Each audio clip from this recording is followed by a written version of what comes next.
Good morning female army. आज की ये एसएससी जीडी मेडिकल से रिलेटेड वीडियो स्पेशल आप सभी फीमेल्स के लिए होने वाली है। आज की इस वीडियो में हम बात करेंगे आपके मेडिकल से रिलेटेड हर उस चीज़ की जो आपको जानना जरूरी है। आपका मेडिकल कैसे होगा, क्या क्या चीज़ें चेक की जाएंगी, कौन आपका मेडिकल लेगा, किन चीज़ों में आपको पॉइंट मिलेगा, किन चीज़ों में आपको पॉइंट नहीं मिलेगा, सारी चीज़ों के अंदर डिटेल में आज हम यहाँ पर बात करेंगे। कल एक फीमेल सब्सक्राइबर का दिल्ली से मेरे पास हमारे हेल्पलाइन नंबर पर कॉल आया कि सर आप तो है ना सिर्फ बॉयज़ की ही वीडियो बनाते हैं, हमारे लिए तो आप कभी भी वीडियो नहीं बनाते, हमें तो लगता ही नहीं हम आपके सब्सक्राइबर हैं, आप तो सिर्फ बॉयज़ के बारे में सोचते हैं। तो उनकी जो शिकायत थी या और भी जो सब्सक्राइबर्स हैं उनकी शिकायत थी, तो फाइनली यहाँ पर अब दूर होने वाली है। आपके लिए स्पेशल वीडियो यहाँ पर आ चुकी है मेडिकल से रिलेटेड। तो चलिए स्टार्ट करते हैं बिना किसी देरी के। तो सबसे पहले आपको ये जानना जरूरी है कि आपका मेडिकल जो है वो कंडक्ट कौन करवाएगा। तो मेडिकल गाइडलाइंस कहती हैं आपका जो मेडिकल लिया जाएगा या आपका मेडिकल जो कंडक्ट करेगा, आपको जो एग्जामिन करेगा, वो ओनली फीमेल डॉक्टर ही आपको एग्जामिन करेगी। आपका जो पैनल है वो 2 या 3 डॉक्टर्स का हो सकता है। ऐसे में आपके पास कम से कम 2 फीमेल डॉक्टर्स आपकी प्रेजेंट होंगी at the time of your medical examination. ठीक है।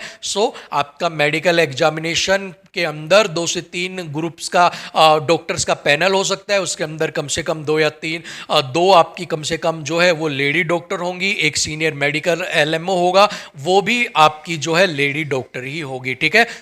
मेडिकल कंडक्ट कौन करवाएगा? आपका लेडी डॉक्टर्स। अब आ जाते हैं आपके कौन कौन से बॉडी पार्ट्स हैं जो चेक किए जाएंगे। तो सबसे पहले बात कर लेते हैं आंखों के बारे में। आई स्टैंडर्ड्स आपके क्या कहते हैं, आई स्टैंडर्ड से रिलेटेड क्या कुछ गाइडलाइंस हैं। If you are right handed, ठीक है, अगर आप सीधे हाथ से काम करती हैं, अगर आप राइट हैंडेड हैं, आपकी जो राइट आईज है, जो आपकी सीधी आंख है, वो होनी चाहिए 6/6 की। और आपकी जो उल्टा हाथ है जिससे आप काम नहीं करते, वो कितनी होनी चाहिए? 6/9 की। ठीक है।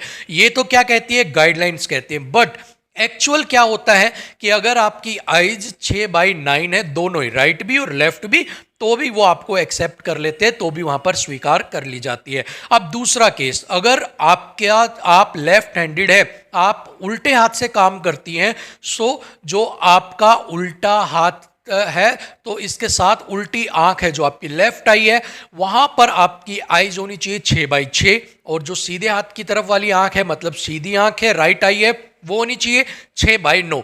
लेकिन एक्चुअल क्या होता है, अगर आपकी दोनों आंखें भी 6/9 है, तो वो भी यहां पर क्या कर ली जाएंगी? एक्सेप्ट कर ली जाएंगी, स्वीकार कर ली जाएंगी। ठीक है। आंखों का समझ में आ गया। अब बढ़ते हैं आपके कान कैसे चेक किए जाएंगे। तो बात करते हैं ईयर स्टैंडर्ड्स के ऊपर। देखिए, आपके कानों के अंदर यहां पर 3-4 पॉइंट्स हैं जो आपके कानों के अंदर नहीं होने चाहिए, वही आपकी जो चीजें हैं वो चेक की जाएंगी। सबसे पहले कहता है डिफनेस। ठीक है। अगर आपके बहरापन नहीं होना चाहिए, ठीक है, आपको किसी भी तरीके का अगर बहरापन है, अगर आपको सुनने में दिक्कत है, तो आपको मेडिकली अनफिट कर दिया जाएगा। पॉइंट बी कहता है परसिस्टेंट ईयर डिस्चार्ज। अगर आपका कान लगातार बहता रहता है, अगर आपके कान में से बहना होना, पानी सा आता रहता है कुछ, अगर आपके कुछ वैक्स टाइप का बहता है आपका कान, तो आपको क्या किया जाएगा? अनफिट कर दिया जाएगा। तो मतलब आपका कान बहना नहीं चाहिए। सी क्या कहता है? अगर आपके कान में परफोरेशन का मतलब होता है कान के पर्दे में छेद। अगर आपके कान के पर्दे में छेद है और अगर आपको उससे सुनने में दिक्कत है, तो आपको रिजेक्ट कर दिया जाएगा। बट अगर कान के पर्दे में छेद है और अगर आपको उससे सुनने में कोई दिक्कत नहीं है, तो आपको क्या किया जाएगा? स्वीकार कर लिया जाएगा, एक्सेप्ट कर लिया जाएगा, उसको भुला दिया जाएगा। ठीक है। चलिए, पॉइंट डी कहता है कोई भी ऐसा आपकी कंडीशन, जैसे कि आपके अगर मान लो पर्दे के ऊपर आपको कुछ सुनने में दिक्कत है, आपकी कोई एक कैनाल होती है, वो अगर आपकी लिंक नहीं है आपकी कान के पर्दे के साथ है, ठीक है, या फिर कुछ ऐसी चीजें, ठीक है, कुछ ऐसी चीजें जो आपको सुनने में बाधित करती हैं, जिससे आपको साउंड ठीक से नहीं आता है, उस केस के अंदर आपको रिजेक्ट कर दिया जाएगा। अदरवाइज और अगर कोई भी केस होता है, तो वो यहां पर आपका स्वीकार कर लिया जाएगा, आपको एक्सेप्ट कर लिया जाएगा। ठीक है। आगे बढ़ते हैं भैया नाक पे। ठीक है। अब आपके नाक के स्टैंडर्ड्स क्या कुछ कहते हैं। अब नाक के स्टैंडर्ड के बारे में कहा गया है कि आपके जो नाक है ना, उनको एग्जामिन किया जाएगा और ये देखा जाएगा कि क्या आप सांस ईजिली ले पा रही हैं या नहीं ले पा रही हैं। भाई पता लगा थोड़ी सी सांस ले रहे हैं, फिर आपकी सांस रुक रही है, मतलब कि आपका जो पैसेज है वो कहीं ना कहीं ब्लॉक है। तो आपका पैसेज ब्लॉक नहीं होना चाहिए, आप फ्रीली सांस लेनी चाहिए। कहते हैं ना, बिल्कुल खुल के सांस लो। तो खुलकर, दिल खोलकर अगर सांस ले पा रहे हैं तो आपके कोई भी प्रॉब्लम हो आपके नाकों में, आपको क्या कर देंगे, नाक के अंदर आपको अलाउ कर देंगे। ठीक है, उसके बाद कह रहे हैं complete examination of nose with the help of nasal speculum is to be done. ठीक है, कह रहे हैं to rule out polypus of nose. कह रहा है कि नेजल स्पेक जो ये स्पेकिकम होता है, जिससे कि नाक के अंदर एक डिवाइस होता है जिसको डालकर खोल कर देखते हैं। ठीक है, उससे आपके नाक को चेक किया जाएगा और ये देखने के लिए कि आपका जो नोज है वो पोलिपस तो नहीं है। पोलिपस का मतलब नाक के अंदर कोई सूजन, कोई गांठ तो नहीं है। ठीक है, चलिए उसके बाद डीएनएस अगर वो कह रहा है, ठीक है, अगर आपके डीएनएस है, उसके बाद एट्रोफिक आपके रेनिटिस है, उसके बाद आपके साइनिस वगैरह है, तो आपको क्या किया जाएगा, उसको चेक किया जाएगा कि अगर आपके माइनर डीएनएस हो गया या ट्रूबिनेट्स, अगर इस तरह से कोई बीमारी हो गई आपकी नाक के अंदर, अगर आपके हल्का सोजन टाइप का है, तो अगर आपको सांस लेने में दिक्कत नहीं है तो वो एक्सेप्ट कर लिया जाएगा, स्वीकार कर लिया जाएगा। बट अगर सांस लेने में दिक्कत है तो रिजेक्ट कर दिया जाएगा। तो मतलब नाक के केस में सारा खेल क्या है, सांस लेने का। अगर सांस ठीक से ले पा रहे हो कोई दिक्कत नहीं है, सांस ठीक से नहीं ले पा रहे हो तो ही सारी दिक्कत स्टार्ट हो रही है। ठीक है, चलिए उसके बाद क्या कह रहे हैं, candidate with polypus should be declare unfit and if after surgery there is no complication these candidates can be accepted. ठीक है, अगर आपके पोलिमस है, पोलिपस, ठीक है, पोलिपस क्या होता है, नाक के अंदर सोजन हो जाना, नाक के अंदर सूज जाना, कोई फिंसी हो जाना, या कुछ वो कहते हैं ना फिंसी टाइप का मोटा सारा गुम्मट टाइप का कुछ हो जाना। अगर आपके वो प्रॉब्लम है तो आपको अनफिट कर दिया जाएगा। बट अगर आप सर्जरी करवा लेते हैं और उसके बाद आपको कोई दिक्कत नहीं होती है तो आपको रिजेक्ट नहीं किया जाएगा, आपको स्वीकार कर लिया जाएगा। ठीक है, the candidate should also be declare unfit. Candidates को ऑल्सो डिक्लेयर अनफिट कर दिया जाएगा अगर उनके फॉलोइंग है, अगर आपके नेजल पोलिपस है, अगर आपके नाक में सूजन वगैरह है, ठीक है, और उसके बाद डीएनएस है, अगर जिससे कि आपको सांस आने में अगर दिक्कत हो रही है, ठीक है, डीएनएस किस टाइप का, सांस लेने में दिक्कत अगर कर रहा है, अगर दिक्कत नहीं है तो कोई दिक्कत नहीं है। ठीक है, और ऐसी कुछ चीज़ें जो आपकी, ऐसी कुछ बीमारियां जिससे आपको सांस लेने में दिक्कत हो, अब कंप्लीट आपका एयर पैसेज खुला हुआ नहीं है तो उस केस में भी आपको रिजेक्ट कर दिया जाएगा। ठीक है, नाक का हो गया। चलिए आगे बढ़ते हैं दांतों के स्टैंडर्ड के ऊपर। अब दांत आपके कैसे चेक किए जाएंगे, तो देखिए आपके मुंह के अंदर 4 तरह के दांत होते हैं, इंसीजर, कैनाइन, प्रीमोलर और मोलर। ठीक है, चलिए अब बात करते हैं, आपके अगर चार इंसीजर सही है, ठीक है, अगर आपके 4 इंसीजर सही है तो एक इंसीजर, एक सही दांत का 1 नंबर मिलेगा, इस तरह आपको 4 नंबर मिलेंगे। अगर आपको 2 दांत आपके कैनाइन सही है तो आपको एक सही दांत का 1 नंबर मिलेगा, 2 का 2 मिल गया। अगर प्रीमोलर 4 सही है, एक सही दांत का 1 नंबर मिलेगा, 4 के कितने मिल गए, 4। अगर मोलर दांतों की बात करें तो अगर आपके 6 दांत सही हैं तो एक दांत का 2 नंबर मिलेगा, टोटल मिल गए 12। इस तरह से अगर आप बिल्कुल सही आपका दांत है तो आपको 22 नंबर मिलेंगे, आप फिट हैं। अब बात कर लेते हैं, ये तो हो गई सही की। अगर आपके दांत किसी भी आपके फीमेल में से अगर किसी के दांत खराब हैं तो आप क्या करोगे, आपको कम से कम 14 नंबर तो चाहिए ही चाहिए। अगर 14 नंबर से अगर आप कम होते हैं तो आपको रिजेक्ट कर दिया जाएगा। तो मिनिमम 14 तो आपको लेने ही लेने, ठीक है। इससे ज़्यादा अगर आप लेते जाओगे उतने चांसेस आपके फिट होने के, ठीक है। सो 14 नंबर तो आपको पहुंचना ही पहुंचना है। अब आप चेक करवा लेना, आपके इंसीजर कितने, मान लो 2 सही है तो कितने नंबर मिलेंगे, 2। अगर आपके कैनाइन 2 सही है तो कितने मिलेंगे, 2। टोटल कितने हो गए, 4 नंबर। प्रीमोलर 4 में से 2 सही है तो कितने मिल गए, 2 नंबर। कितना हो गए, 6। अगर आपके मोलर बात करें 5 सही है, ठीक है, अगर 5 सही है तो आपके टोटल 5 के 1 का 2 नंबर है, 10 नंबर, तो टोटल कितने, 16 नंबर आपको मिल गए। तो मतलब 14 को आप क्रॉस कर गए, मतलब आप सेफ लिस्ट के अंदर आ चुके हो, ठीक है। सो ये सारी चीजें आपके दांतों को चेक करने की। अब अगर आपके दांतों में कैविटी हो गई, दांत खाली हो गया है, तो उसका कोई भी पॉइंट आपको नहीं मिलेगा, ठीक है। साथ में अगर आर्टिफिशियल दांत भी लगवाया है तो उसका भी आपको कोई पॉइंट नहीं मिलेगा। लेकिन अगर आपकी दांत खाली हो गई है, सड़ गई है, और अगर आपने उसको साफ करवा के और अगर उसमें फिल करवा लेते हो, फिलिंग करवा लेते हो, मसाला भरवा लेते हो, अगर हम अपनी लोकल लैंग्वेज में बोले अच्छे वाला, ठीक है, तो आपको उसको सही माना जाएगा और उसके भी आपको नंबर मिल जाएंगे, ठीक है। अगर मोलर है, अगर मान लो आपके मोलर है, प्री मोलर है, जो भी आपकी दांत खराब है, अगर आप उसको रिपेयर करवा लेते हो तो उसको सही माना जाएगा, लेकिन अच्छे से रिपेयर करवा के, ठीक है। सो ये तो था आपकी टीथ की स्टैंडर्ड, टीथ की गाइडलाइंस, ठीक है। अब अगर बात कर लेते हैं उसके बाद आपके जेनेटाइल एरिया की, ठीक है, कि आपका जो जेनेटाइल एरिया है उसको कैसे चेक किया जाएगा, ठीक है। चलिए अब बात कर लेते हैं, आपकी female candidate should be properly examined for any lump और डिजीज ऑफ ब्रेस्ट एंड उसके बाद आपकी जेनिटल जो सिस्टम है after taking proper consent and in presence of female attendant, ठीक है। आपके कोई गांठ नहीं है, आपके कोई भी ब्रेस्ट के अंदर कोई गांठ नहीं है, आपके जेनाइटल जो एरियाज है उनके अंदर कोई दिक्कत नहीं है, ये चेक आपकी प्रॉपर चेक किए जाएंगे और एक फीमेल अटेंडेंट ही आपकी इसको चेक करेगी और वो वहाँ पर प्रेजेंट रहेगी at the time of your medical examination, ठीक है।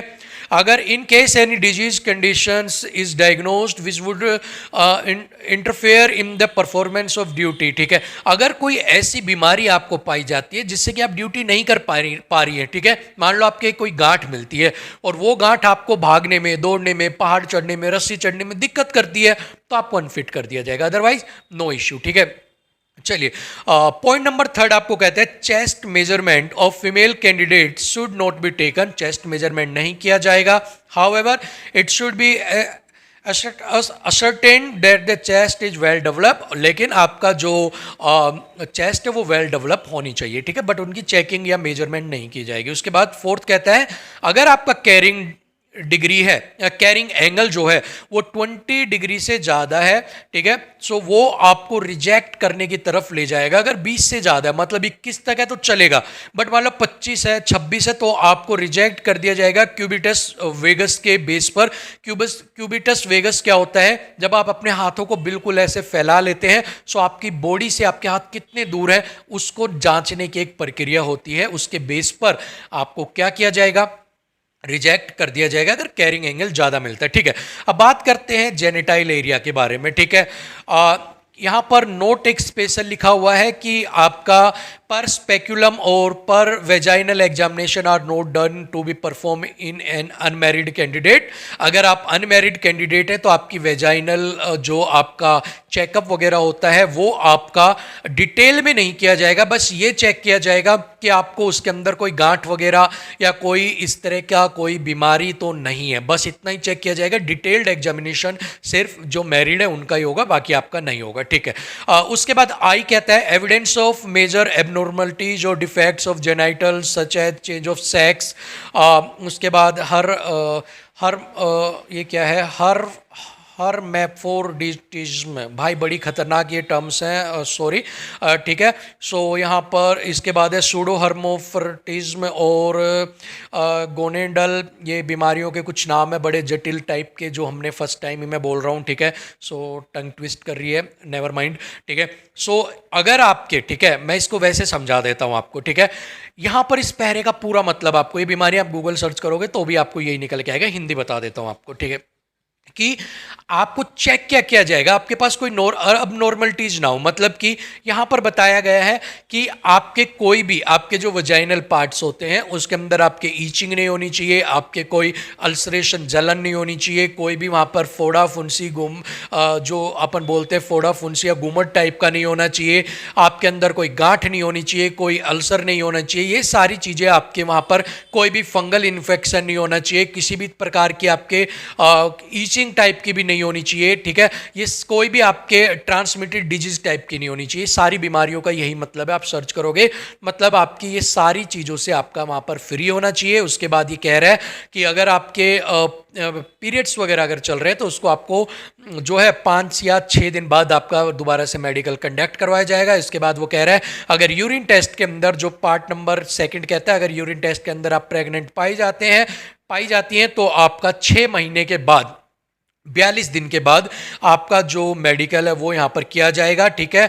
और उसके बाद ही आपका फिट या अनफिट का जो मेडिकल ऑफिसर बताएगा उसके बेस पर आपको जो है वो किया जाएगा, रिजेक्शन या आपको सेलेक्ट किया जाएगा, उसके बेस पर ही आपका डिसीजन लिया जाएगा, ठीक है। उसके बाद कहता है, उसके बाद जो है जेनाइटल इन्फेक्शन और ulceration included but not limited to आपका हर्पस जेनिटल्स, और ये जो बीमारियां हैं आपकी, जो मैंने आपको पहले ही बता दिया है कि आपके इन्फेक्शन नहीं होना चाहिए और आपके अल्सरेशन नहीं होना चाहिए, सारी बीमारियां मैं पहले ही इंक्लूड आपको सारी बता चुका हूं। उसके बेस पर आपको डिस्क्वालीफाई कर दिया जाएगा अगर आपको ईचिंग और ये अल्सरेशन, जलन, खुजली, ट्रांसमिटेड डिजीज़, इस तरह से अगर कोई भी चीज़ आपकी पाई जाती है तो, ठीक है। उसके बाद एनी ऑपरेटेड केस, अगर कोई भी operated case like ovarian cyst अगर आपके है, ठीक है। उसके बाद आपके बहुत सारी यहाँ पर अगर आपके मान लो आपके कोई गांठ है अंदर, ठीक है, ओवेरी के अंदर, और उसके अंदर अगर आपके कोई और कोई अगर बीमारी है तो वो यहाँ पर आपको रिजेक्शन की तरफ ले जा सकती है, ठीक है। और उसके बाद कहता है be 6 months have elapsed after surgery provided that operation scar is well healed and there is no evidence of, ठीक है। ये कहता है अगर आपने उस, मान लो आपके कोई ओवेरियन सिस्ट है और अगर आप उसका ऑपरेशन करवा लेते हैं और उसके बाद अगर आपके कोई मार्क्स नहीं रहते हैं, अगर आपके उसके कोई हर्निया टाइप की प्रॉब्लम्स को वो डेवलप नहीं करती है, और उसके बाद अगर आपको किसी भी प्रकार की कोई दिक्कत नहीं है तो आपको एक्सेप्ट कर लिया जाएगा, आपको रिजेक्ट नहीं किया जाएगा, ठीक है। उसके बाद यहाँ पर है एविडेंस ऑफ ओवेरियन सिस्ट, अगर मेडिकल के टाइम में आपके सिस्ट मिलती है ओवेरी के अंदर, अगर आपके कोई गांठ टाइप की है, सो यहाँ पर वो आपको डिस्क्वालीफाई कर देंगे। उसके बाद कह रही हैं ये आपके कुछ डिजीज है, इन्फ्लामेटरी डिजीज। पेल्विक इन्फ्लामेटरी क्या होती है, जो आपके जो मैरिड होते हैं उनको ये ट्रांसमिटेड डिजीज होती है, ठीक है, ड्यू टू इंटरकोर्स, और उसकी वजह से आपकी ये अगर डिजीज है तो भी आपको यहाँ पर डिस्क्वालीफाई कर दिया जाएगा। इसके अंदर आपकी वजाइनल इन्फेक्शन एक लिमिट तक बढ़ जाता है जिससे कि आपको जलन होने लग जाती है और सूजन रहती है आपको, इस वजह से आपको रिजेक्ट कर दिया जाएगा, ठीक है। अब बहुत सारे ऐसी भी फीमेल्स होंगी जिनको बर्थ से ही, बाय बर्थ ही जो उनका यूट्रस होता है वो एब्सेंस होती है उसकी, तो इस केस के या फिर वो यूट्रस का साइज बढ़ा हुआ होता है, उस केस के अंदर भी आपको जो है वो डिस्क्वालीफाई कर दिया जाएगा, ठीक है। तो ये that's all about your genital parts को कैसे चेक किया जाएगा। अब आगे बात करते हैं कुछ ऐसे माइल्ड डिफेक्ट्स जिनके अंदर आपको रिजेक्ट नहीं किया जाएगा, ठीक है। अगर यहाँ पर आपके पास है कि एक्सेप्टेंस, अगर आपके कुछ माइल्ड लक्षण दिखते हैं कुछ बीमारियों के तो आपको एक्सेप्ट कर लिया जाएगा। सबसे पहले ए है, अगर आपके फ्लैट फिट है तो आपको माइल्ड, तो आपको कर लिया जाएगा। माइल्ड नोक नहीं है तो आपको एक्सेप्ट कर लिया जाएगा। माइल्ड बो लेग है तो आपको एक्सेप्ट कर लिया जाएगा। माइल्ड वेरिकोसेल है तो आपको एक्सेप्ट कर लिया जाएगा। स्लाइट स्टेमरिंग, अगर हल्का हकलाना है तो आपको यहाँ पर एक्सेप्ट कर लिया जाएगा, आपको रिजेक्ट नहीं किया जाएगा, ठीक है। अगर आपके कानों में हल्का वैक्स है तो आपको यहाँ पर रिजेक्ट नहीं किया जाएगा, आपको पॉइंट नहीं दिया जाएगा, आपको एक्सेप्ट कर लिया जाएगा। अगर आपके 20 डिग्री तक कैरिंग एंगल है तो आपको एक्सेप्ट कर लिया जाएगा। अगर आपके हल्का डीएनएस है तो आपको यहाँ पर एक्सेप्ट कर लिया जाएगा, ठीक है। So that's all about the medical guidelines for female candidates. तो यहाँ पर स्पेशल वीडियो के अंदर आपकी हर एक चीज़ जो चेक की जाएगी उसको डिटेल में आपको बता दी है। अब इसके अकॉर्डिंग आप चेक कर सकते हैं कि आपको क्या बीमारी है, क्या कुछ नहीं है, कहाँ पॉइंट मिलेगा, कहाँ पॉइंट नहीं मिलेगा, ठीक है। सो यहाँ पर अब हम अपनी वीडियो को एंड करेंगे। होप सो आपके जो डाउट्स हैं वो क्लियर तो हुए होंगे, साथ में नाराज़गी भी दूर हुई होगी कि आप हमारे ऊपर स्पेशल वीडियो नहीं बनाते। वो कहते हैं ना, लेफ्ट आई भी उतनी ज़रूरी है जितनी राइट आईज है, ठीक है। और हमें यहाँ तक पहुँचाने में मेल्स का जितना हाथ है उससे कहीं ज़्यादा फीमेल्स का हाथ है। So thank you so much female army, ऐसे ही अपना सपोर्ट प्यार बनाए रखिए। Thank you so much. कोई डाउट हो तो आप मुझसे पूछ सकते हैं कमेंट बॉक्स में। कुछ और डाउट अगर आपको पर्सनली पूछना है तो आप इंस्टाग्राम के ऊपर पूछ सकते हैं फंडलैंड बाय अनुज सर्च करके, टेलीग्राम के ऊपर पूछ सकते हैं फंडलैंड बाय अनुज सर्च करके। इसके अलावा आपको एक हेल्पलाइन नंबर भी मैं प्रोवाइड करवा दूंगा, वहां पर आप हमें व्हाट्सएप करके भी पूछ सकते हैं, ठीक है। सो फिलहाल के लिए वीडियो में इतना ही, अगली वीडियो में आपसे फिर मिलेंगे, तब तक ले इजाज़त दीजिएगा। नमस्कार।